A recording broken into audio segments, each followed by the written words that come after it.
მოდით დღეს ერთად ჩავყვეთ მე-19 საუკუნის ერთ-ერთ ყველაზე დრამატულ და გულისმომკვლელ ქართულ პოემას. ეს არის ამბავი, რომელიც გვიჩვენებს თუ რაოდენ საშინელი შეიძლება იყოს დარღვეული ფიცის ფასი და როგორ შეუძლია ერთადერთ ღალატს, დობის ერთ გათელვას, სამუდამოდ გაანადგუროს არაერთი ადამიანის ცხოვრება. სანამ ამ ამბავში ღრმად შევალთ, მოდით დავსვათ ერთი საკვანძო კითხვა, რომელიც მთელ პოემას გასდევს. არსებობს კი ისეთი ღალატი, იმდენად მძიმე, რომლის პატიებაც უბრალოდ შეუძლებელია. ვნახოთ, ამ ისტორიის ბოლოს იქნებ პასუხთან ცოტათი მაინც მივახლომდეთ. აი, წარმოიდგინეთ. სამყაროსგან მოწყვეტილი, თითქმის ცასთან შეხებული მთისწვერი. სწორედ აქ, ცივილიზაციის ხმაურისა და სიყალბისგან ძალიან შორს იწყება ჩვენი ისტორია. ადგილას, რომელიც თითქოს ხელშეუხებელია, თითქოს ბოროტება აქამდე ვერასდროს მოაღწევს. აქ გავიცნობთ ჩვენს მთავარ გმირებს, ბათუს და მის ახლად შეერთულ მეუღლეს ნაზიბროლას.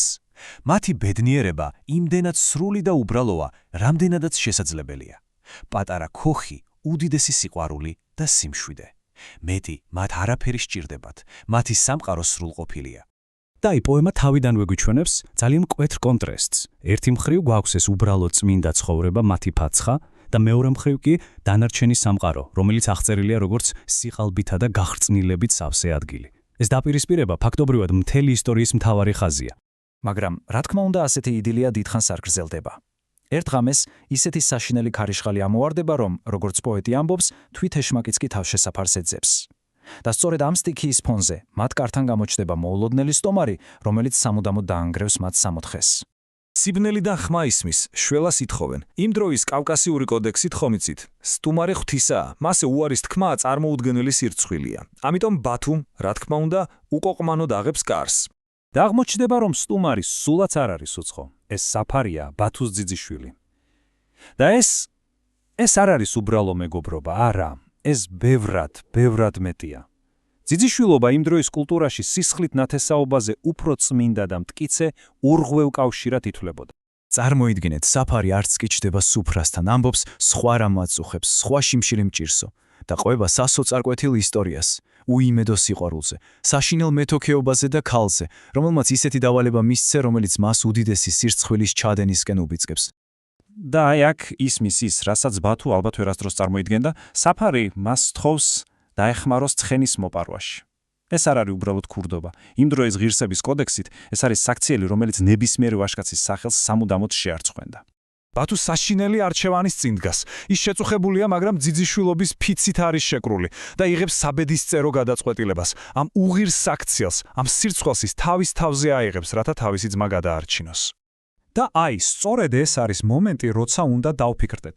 ბაცუ ძმობის ფიცს საკუთარ ღირსებაზე, საკუთარ პრინციპებზე მაღლა აყენებს და ამ არჩევანით ფაქტობრივად თავად უღებს კარს მომავალ გარდაუვალ ტრაგედიას. ბათუ მიდის ამ სახიფათო საქმეზე, რისკავს ყველაფერს და რას იზამ, გამოსდი კიდეც. გამთენიისად ის წარმატებით შესრულებული მისიით და ნანატრიცხენით ბრუნდება სახლში, მაგრამ მას ჯერ წარმოდგენაც არა აქვს რა დახდება.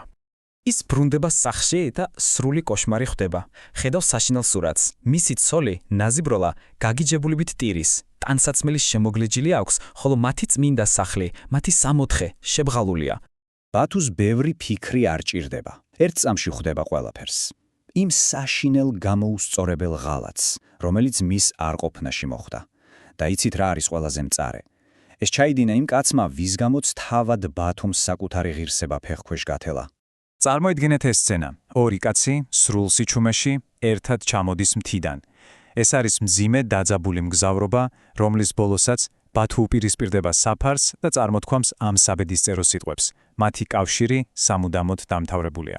საფარი იმ წამს ეტყდება, მხილებული, შერცხვენილი, ის მიწაზე ყრის იარაღს, მას აღარაფერი დარჩენია. ის ითხოვს ერთადერთ რამეს, რასაც მისი აზრით იმსახურებს, სიკვდილს. მაგრამ ბათუ უარს ამბობს მის მოკვლაზე და ამ ხელს საშინელ ტრაგიკულ ირონიას. სწორედ ის წმინდა კავშირი, რომელსაც საფარმა უღალატა, ძიძიშვილობა, ახლა მის სიცოცხლეს იცავს. ბათუს ხელი არ აეწევა კაცზე, რომელიც დედამისი რძით არის გაზრდილი. და აქ უნდა გავჩერდეთ და კარგად გავიგოთ, რას ნიშნავს ძიძიშვილობა. ეს არ არის უბრალოდ ტრადიცია, ეს არის აბსოლუტური ურღვევი ფიც. შენი ძიძიშვილისთვის ზიანის მიყენება, მისი მოკლა უბრალოდ წარმოუდგენელი იყო, უმძიმესი ცოდვა. სიკვდილის ნაცვლად ბათუმას გაცილებით მძიმე სასჯელს უწესებს. ის საფარს აგზავნის იმ ერთადერთ კაცთან, ვისი პატივისცემაც მისთვის ყველაფერზე მეტია, რათა საკუთარი პირით აღიაროს ჩადენილი სისაძაკლე. ეს სიკვდილზე უარესია. საფარი პოულობს ბრძენ უხუცეს ჰაჯი უსუფს, კაცს, რომელმაც ის კაცად აქცია და იწყება ალბათ ყველაზე მძიმე აღსარება. აცრემლებული და განადგურებული, ის უყვება მთელ თავის სამარცხვინო ისტორიას და ბოლოს ბათუს სიტყვებს გადასცემს, რომ პასუხს მისგან ელის. და ჰაჯი უსუფის პასუხი, ეს არის სრული შოკი. ის კი არ კიცხავს საფარს, არამედ აცხადებს, რომ ეს მარცხი მხოლოდ მისი მოსწავლის კი არა, პირველ რიგში მისი, როგორც აღმზრდელის ბრალია. თუ შეგირდმა იმაიმუნა, დამნაშავე ოსტატიაო. და პოემის ტრაგიკულ კულმინაციაში ჰაჯი უსუფის სრულ პასუხისმგებლობას იღებს თავისი აღზრდილის სირცხვილისთვის. ღირსების კოდექსის მიხედვით ის ხედავს ერთადერთ გამოსავალს, რომლითაც შეუძლია ამ მარცხის და ამ სირცხვილის გამოსყიდვა. და აი საბოლოოდ რას ვხედავთ? რა მოიტანა ამ ერთმა ღალატმა? შედეგები დომინოს პრინციპით ვრცელდება. და ანადგურებს არა მხოლოდ დამნაშავეს, არამედ ყველას, ვინც მასთან ღირსების უხილავით ძაფებით იყო დაკავშირებული. ყველა დაზარალდა. საბოლოოდ ეს ისტორია გვტოვებს ძალიან მძიმე პასუხგაუცებელ კითხვასთან. როდესაც ფიცი ირღვევა, როდესაც ღირსება ილახება, ვინ იხდის ნამდვილ ფასს? მხოლოდ სოდვილი თუ მისი მსხვერპლიც? ან იქნების საზოგადოება და ის ღირებულებები, რომელმაც ორივე მათგანი აღზარდა